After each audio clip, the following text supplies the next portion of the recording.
Katie, thank you so much for joining me. Thanks so much for having me. For many, many years, I've been covering online safety for kids, specifically these days, talking a lot about teen safety online, not just as a tech expert, but also as the mom of a 16-year-old who uses social media a lot. So I wanted to talk to you about what's happening at this point in time in terms of online safety for teens. Are we at a point where there's no turning back? Or in the research that you're doing, do you see any glimmers of hope? Unfortunately, I think we've been at a point where there's no turning back. And the glimmers of hope would have to come from regulation because for over a decade now, it's been very clear that these mega sized big tech corporations are not going to police themselves. And the profit over people mantra really proliferates regardless of the age of the user, and that includes children.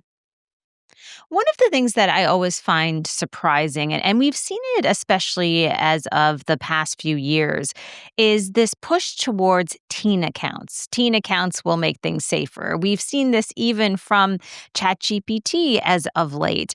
And this worries me as someone in this space. I know for a fact that teenagers are not going to go and ask their parents if they can get an account and then use all of the protocol to sign up for a separate account that their parents can monitor. What are these people thinking?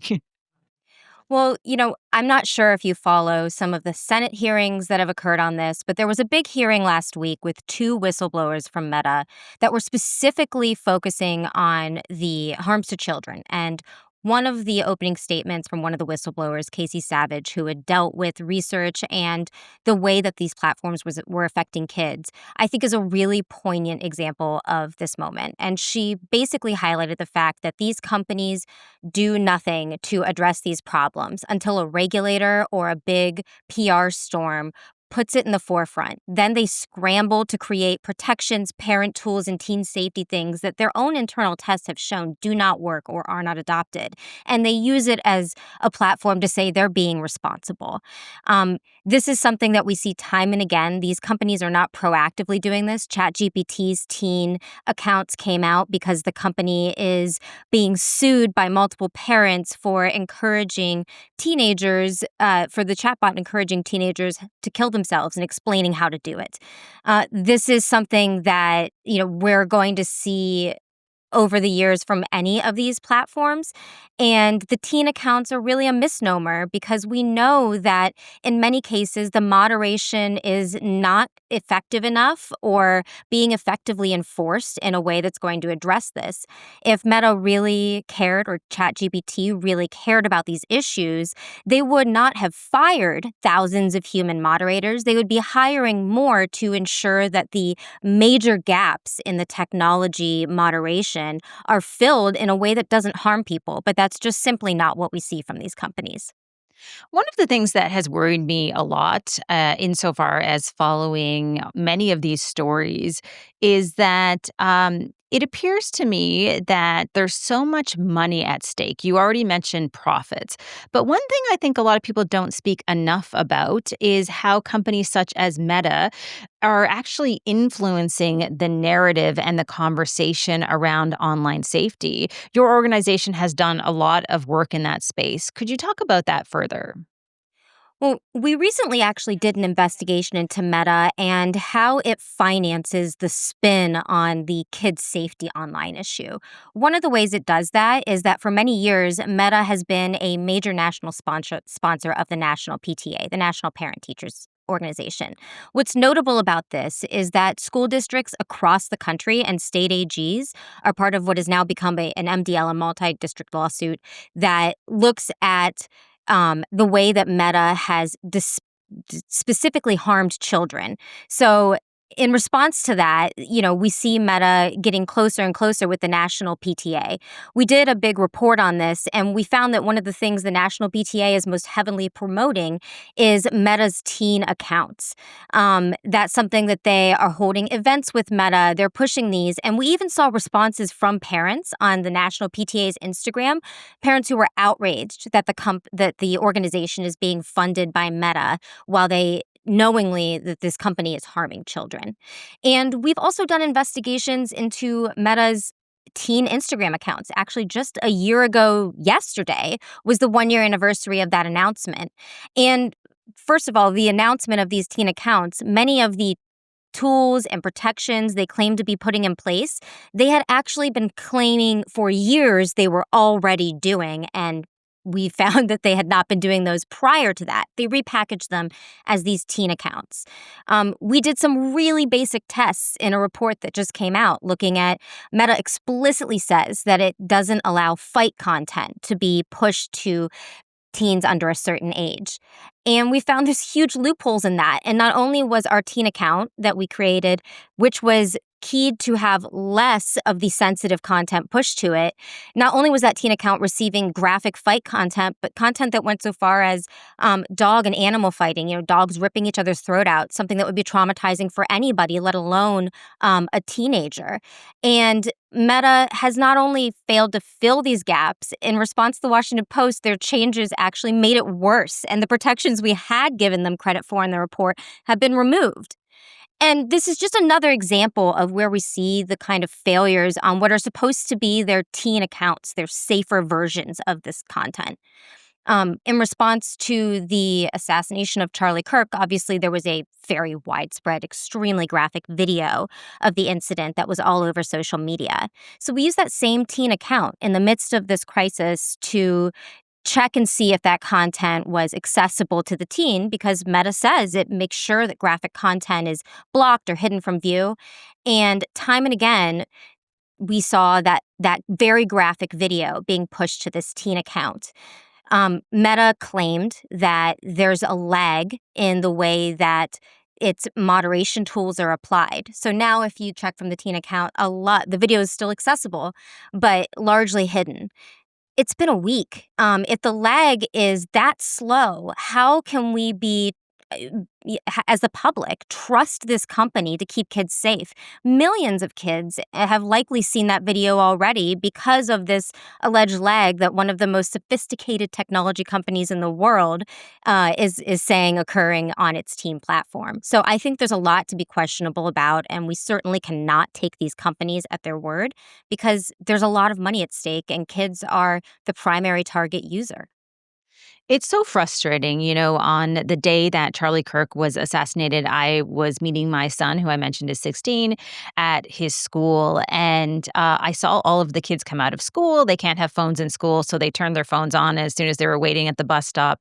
And every single one of them was watching this assassination on social media. And in that very moment, I thought about the trauma that this brings into our kids' lives. And it's not a situation where, oh my goodness, hey, there's nothing we can do. Because I think you and I probably both remember the early days of social media and videos that were so graphic like that. In fact, they were blocked very quickly because there was something very innovative, which was human moderators and people who were actually on the ground. What is the problem? Is it that the algorithms are pushing out more of this content? Is it that there aren't enough of those human moderators? Or is it that, hey, it's just profits over people with companies like Meta? It's all of the above. We finally see Congress catching up to the fact that this is the business model.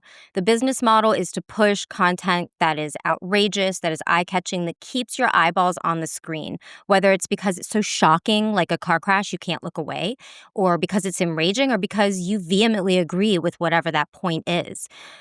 This is the business model, and the company's algorithms are keyed to maximize the profits, maximize eyeballs on screens.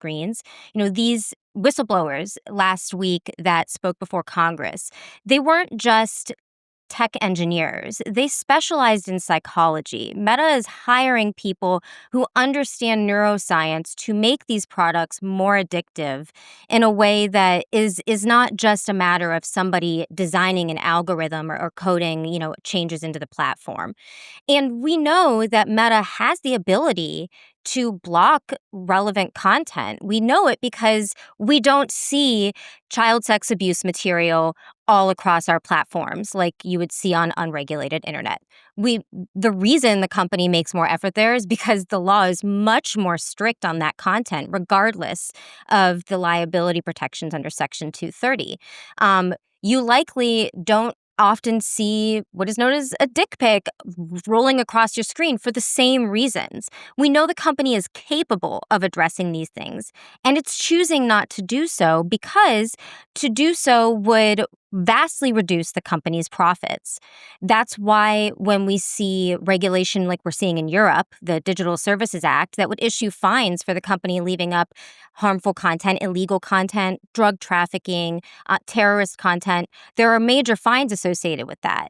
And if the companies continue to go with this Wild West, those fines could really start to stack up. But as of right now, especially because these are American companies, this is European regulation.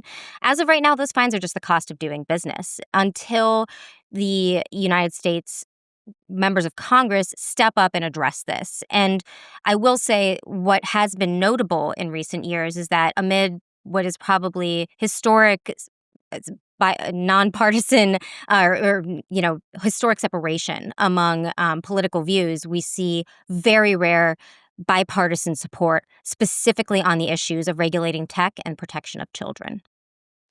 This is one of those things that always puzzles me because I think you're exactly right. This is a discussion that if you walk into any room of parents or adults, no matter what their political views are, overwhelmingly people will agree that we need to be able to do more in this space.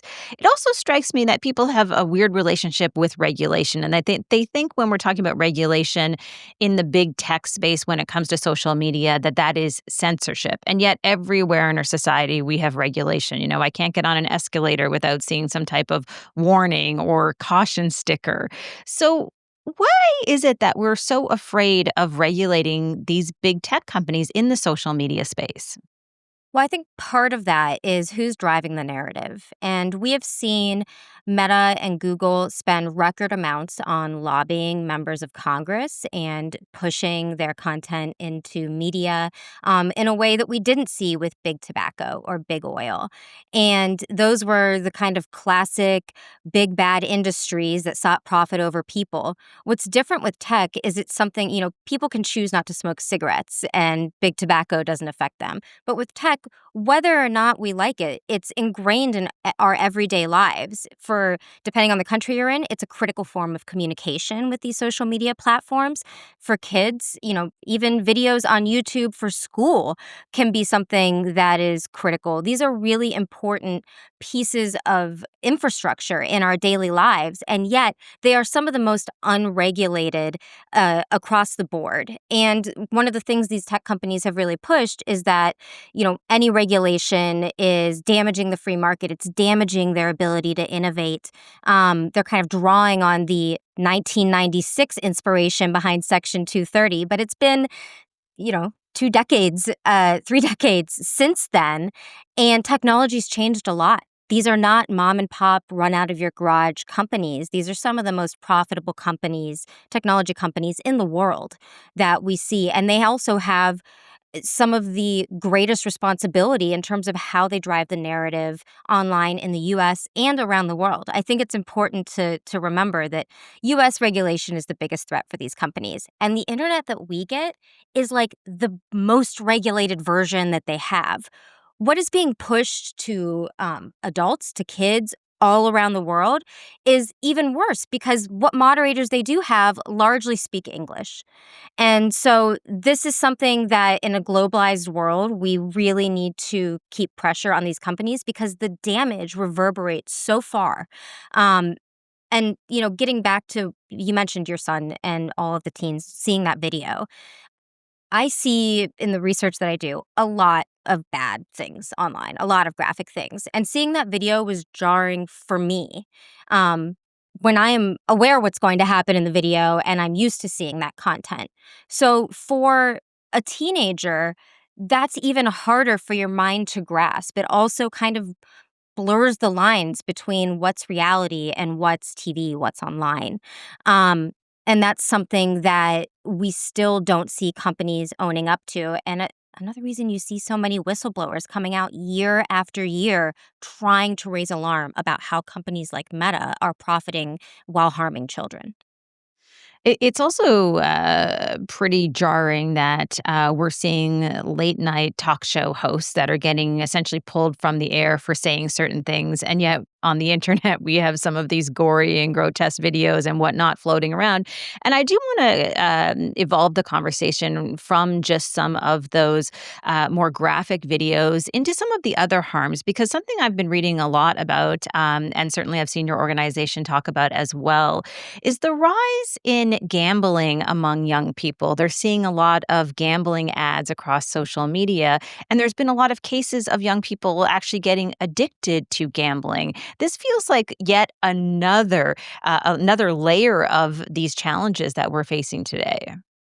Well, the advertising architecture, which is the primary product for these companies, I'm not sure if you remember back in 2018, the first time these tech CEOs went before Congress. And one of them said, Mr. Zuckerberg, how does your company make money? And he said, Senator, we run ads. And they do, they run ads. That's what everything that we see is really pointing to, is trying to get our eyes on those ads. And because the advertising is such a critical part of their infrastructure, they really do not apply a lot of their standards when it comes to review. We've tested this time and again with ads targeted toward people under the age of 18 for things like drugs, guns. And we found last year that Meta was running hundreds of ads for drug trafficking. I'm not talking about prescription pills. I'm talking about ads that had photos with piles of cocaine on a scale. And it reviews, approves, and collects the money from those ads. Now, what Meta says to media when they're confronted with this is, oh, well, this is obviously against our policies and we remove it when we become aware of it. But the damage is done. They're not refunding that money. They keep the money. They remove the ad once it's finished running, and the damage has already been done. Users have been reached. People have contacted that entity.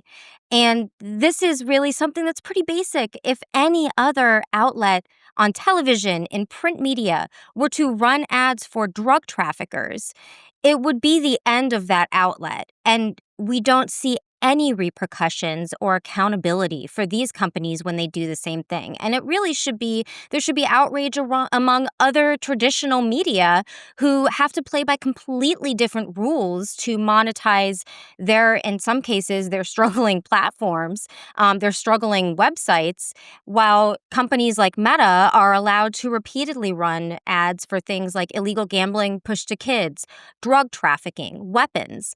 These are all things that we've identified ads for, and yet there are no repercussions for that.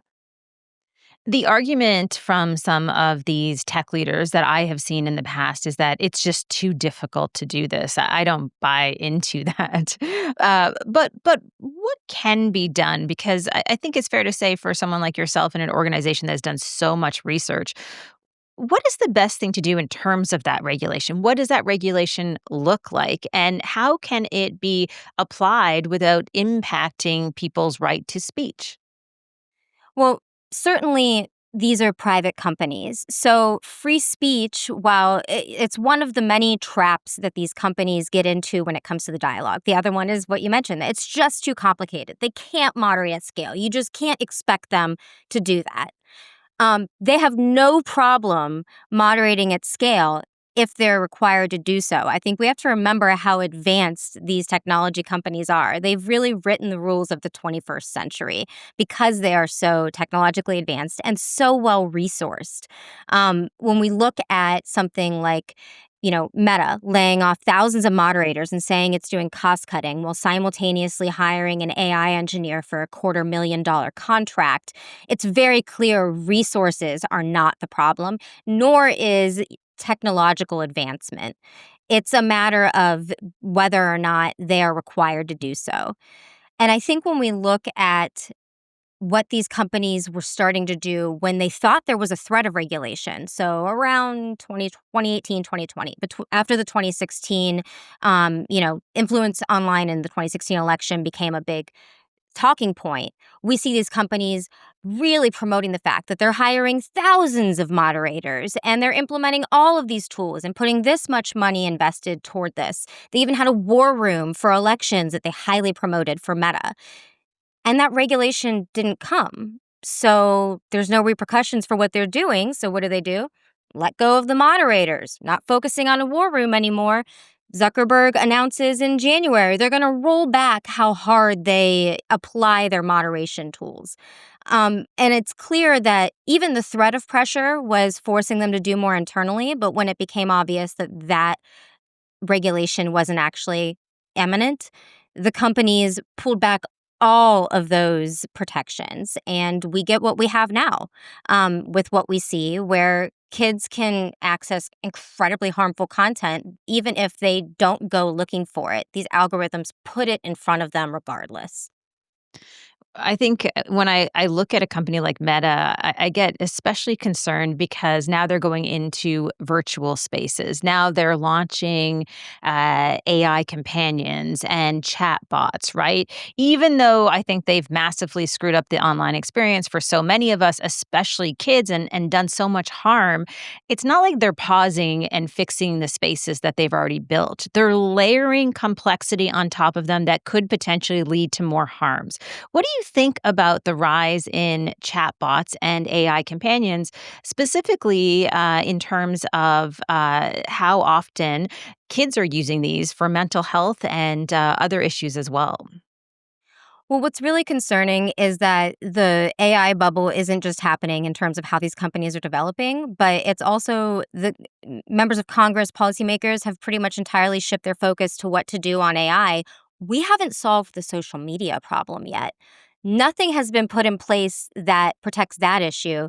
And AI is moving way faster than social media development ever did, and much faster in a way that's harder and harder for policymakers to catch up with at the pace of policymaking in the United States, let alone for many of the older members of Congress to understand the technology enough to figure out where the problems are and what would be effective pressure points in regulation. So this is all something that's playing to the advantage of these big tech companies as they seek this historic, rise in this unregulated Wild West. There's a lot that needs to be addressed very quickly. And I think that when you look at things like this AI moratorium that was supposed to be in the last government funding bill, that would have stopped any states from being able to do anything to regulate AI for a decade. Now, fortunately, that was pulled, but that's something that, look at how far AI has gotten and what harms have been caused just in the past 2 years.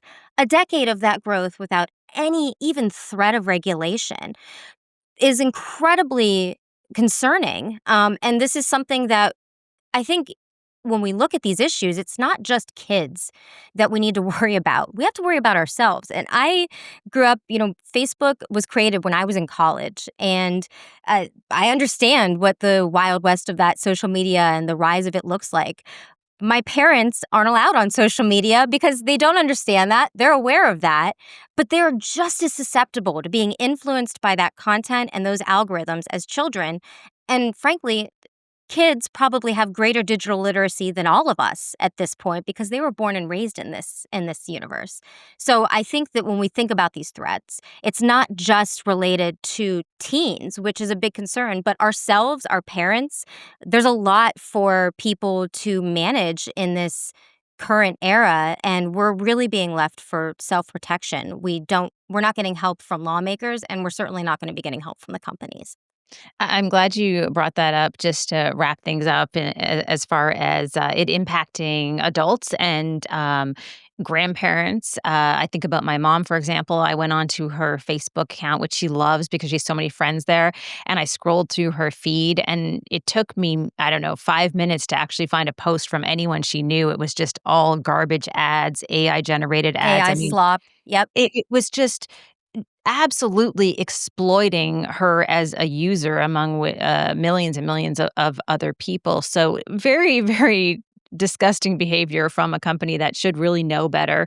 I wish we had a little bit more time. So, before we go, just for people who are interested in reading more about the incredible work that your organization is doing, where is the best place for them to go? They can find all of our reports at techtransparencyproject.org. We also have info about lawmakers on both sides of the aisle that have written letters to the companies on these issues. So there's a lot there about where things are going, and we have entire reports focusing on harms to children if you're interested in that issue, but some of the reports on other harms would be of interest to all of us. And I encourage your followers to take a scroll and see what sticks out to them. Katie, thank you so much for joining me today. Thanks so much for having me.